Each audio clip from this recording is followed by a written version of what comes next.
عمل کرو تو تمہارا بھلا ہے۔ تم نے صحابہ کو سمجھا کیا ہے؟ صحابی کہتے کس کو ہے پتا ہے آپ کو؟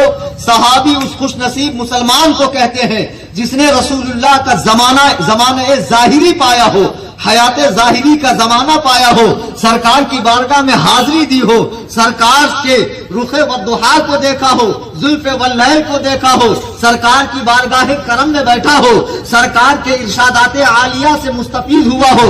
اب اگر وہ اندھا ہے، دیکھنے کی اہلیت نہیں ہے، تو سرکار کا چہرہ دیکھنا صحابی ہونے کے لیے شرط نہیں ہے۔ نبی کا حیات ظاہری کا زمانہ اس نے پایا ہو اور سرکار کی بارگاہ میں حاضر ہوا ہو، بھلے سرکار کے چہرے انور کو دیکھا یا نہ دیکھا، لیکن سرکار کی زبان اقدس سے نکلنے والے کلمات کو اس نے سن لیا، وہ صحابی ہے۔ اب سن لیجئے، صحابہ کا مقام تو بہت بلند و بالا ہے۔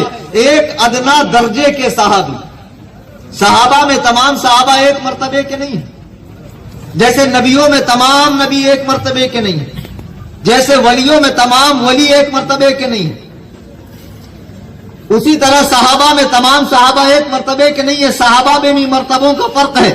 سب سے ادنا درجے کا صحابی، سب سے چھوٹے درجے کا صحابی، سب سے نچلی سطح کا صحابی، یعنی اب تمام سطحیں اس کے اوپر ہیں، وہ کسے کہتے ہیں؟ ادنا درجے کا صحابی، جس نے پوری زندگی کفر کی حالت میں گزاری، اب اسلام قبول کرنے کے لیے سرکار کی بارگاہ میں آیا اور سرکار کو پیٹھ کی طرف سے دیکھا، چہرے کی طرف سے نہیں دیکھا، اسی حالت میں اس کا انتقال ہو گیا، وہ صحابی ہے۔ اس کے تمام گزشتہ گناہ زمانہ کفر کے مٹا دیے گئے۔ اب اس صحابی کے مقابلے میں بڑے سے بڑا علامہ، بڑے سے بڑا فہامہ، بڑے سے بڑا شیخ طریقت، بڑے سے بڑا غوث و قطب، حتیٰ کہ غوث اعظم اور امام اعظم بھی اس کا مقابلہ نہیں کر سکتے ہیں۔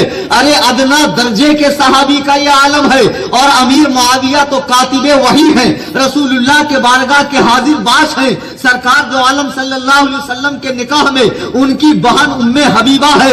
ذرا سوچئے امیر معاویہ کی عظمتوں کا عالم کیا ہوگا۔ سبحان اللہ۔